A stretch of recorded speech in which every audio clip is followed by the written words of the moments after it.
So when we say electromagnetics, it is the study of forces. Okay? So may mga forces siya. Kung wala man kayong makitang forces ngayon, baka sa ano na to, EMAGS 2, no? Yung mga pag-compute ng mga forces na yan. Usually, sa mga magnetism part, yun, may mga forces na nun. Okay? Ay, meron din sa ano, sa ano, electric electric part, no? Electric part.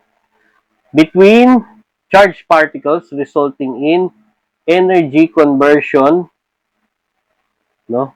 For signal transmission and reception. So, alam nyo kasi, di ba, pag sa, ano to eh, ang tawag dito, papunta tayo na communications kasi. Okay? Ay, sorry.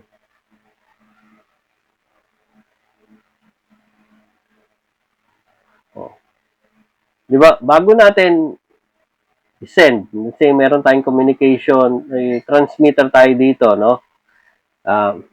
Dito sa transmitter, kung halimbawa nagbo-broadcast o kaya naman kailangan mo mag-send ng signal through microwave. So, yung signal na puproduce natin dito, let's say, ang tawag dito ay electrical signal pa, no? Until such, pakawalan na siya ng transmitter, antenna. So, let's say, ano siya, mapupunta na sa space. Okay? So, mangyayari niyan, ang tawag na sa kanya ay electromagnetic signal, no?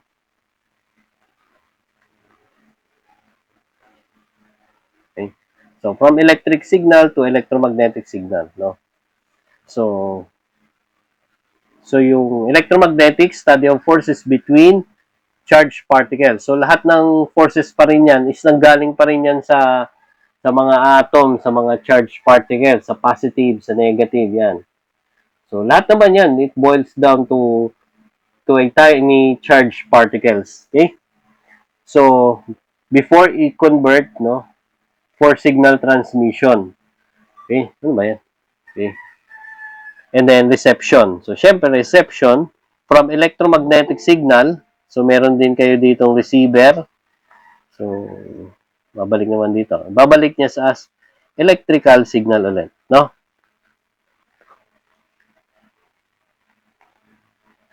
Kaya usually, ang kasunod na ano nito, na subject ay from electromagnetics 1, electromagnetics 2 ay transmission lines. Okay? Transmission lines. Okay? So, these forces vary in magnitude and direction in time throughout space. Okay? So, it is a heavy user of vectors, differential, and integral calculus. Sabi, nagbabari daw ng magnitude and direction in time throughout space. Kasi yung electromagnetic signal, so, it composed of two fields. Okay? Kapag electromagnetic signal na siya, tandaan nyo, so, let's say, ito yung electric field. Okay? Dalawa yan eh. Okay? These are electric field. E field. Okay? And then yung isa, yung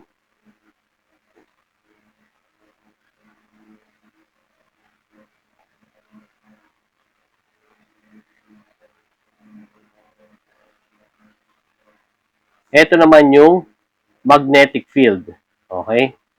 So, ganyan talaga siya, no? Kapag naging electromagnetic signal siya, nagbabari ang kanyang magnitude. Tama naman. And direction.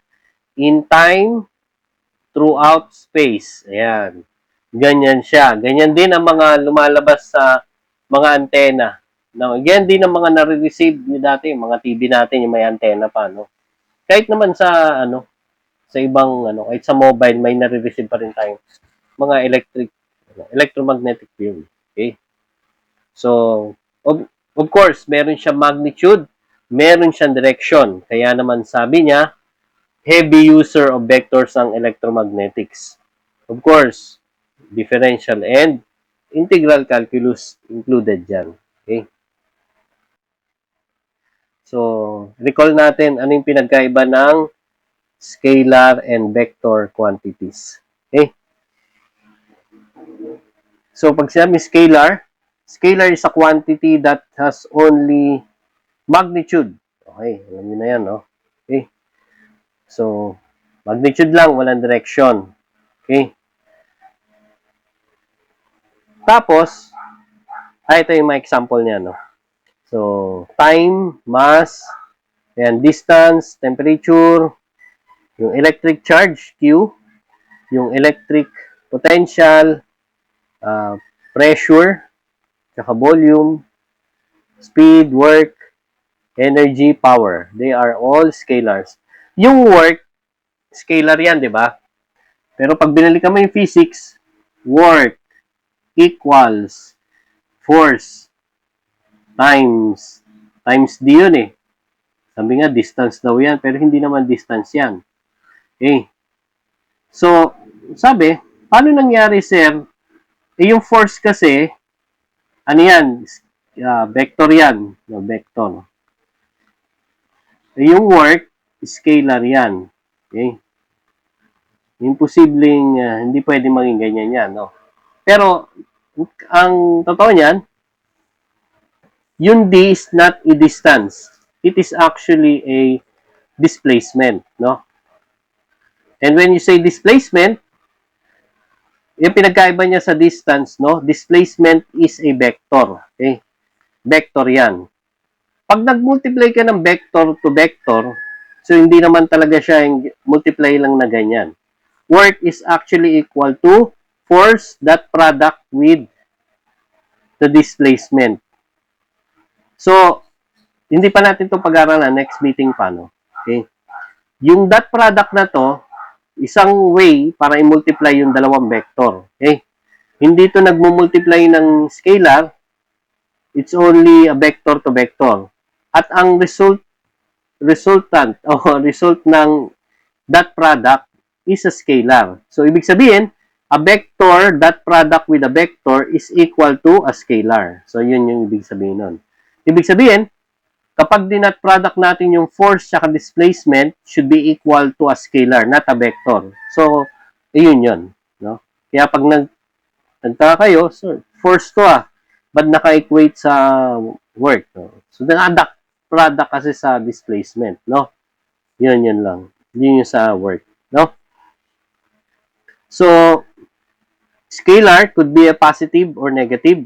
So, scalar naman. No? So, negative 1, negative 1.5, o negative 3. So, the rules of arithmetic are applicable to scalars. So, ano yung ibig sabihin ng rules of arithmetic? Pwede mong i-add, no? Pwede mong i-subtract, pwede mong i-divide, pwede mong i-multiply, ganun na ganun sa usual na number. Okay? So, scalar, yung ginagamit natin since elementary tayo, no? Scalar, no? 1 plus 10, 11, gano'n. 1 plus negative 1, no? 0. Okay? So, kung ano yung rules sa algebra, no? Yan. I-apply mo sa scalar. Okay? Ang vector naman, sa quantity that has both, ano ba ito? May magnitude and direction. Okay?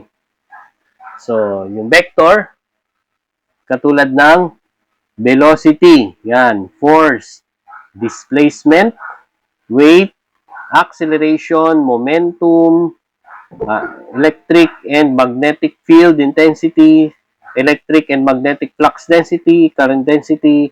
So, later on, hanggang electromagnetics 2, no? Napakaraming parameters niyan. Okay? Masanay kayo kung ano yung vector at saka scalar. Okay? So, yun. Pag-aaralan naman natin lahat yan. Although, nung nag-physics 2 kayo, malamang sa malamang, nabigay na sa inyo iba nito. Although, hindi lang kayo nakapokus pa nun sa vector kasi mga ano lang, hindi pa naman kailangan ng vector yung ano niya, no? Yung answer. Okay? So, kahit mga scalar lang, mga magnitude lang naman, pero nakita nyo na yung mga yung equation niya, di ba? Okay. Tsaka sana yung concept, matandaan nyo din. Okay? So, ganun din naman yun. Okay. So, yung mga yan. Kasi, may time na, halimbawa sa board, no? Kala mo hindi na itatanong yung scalar and vector.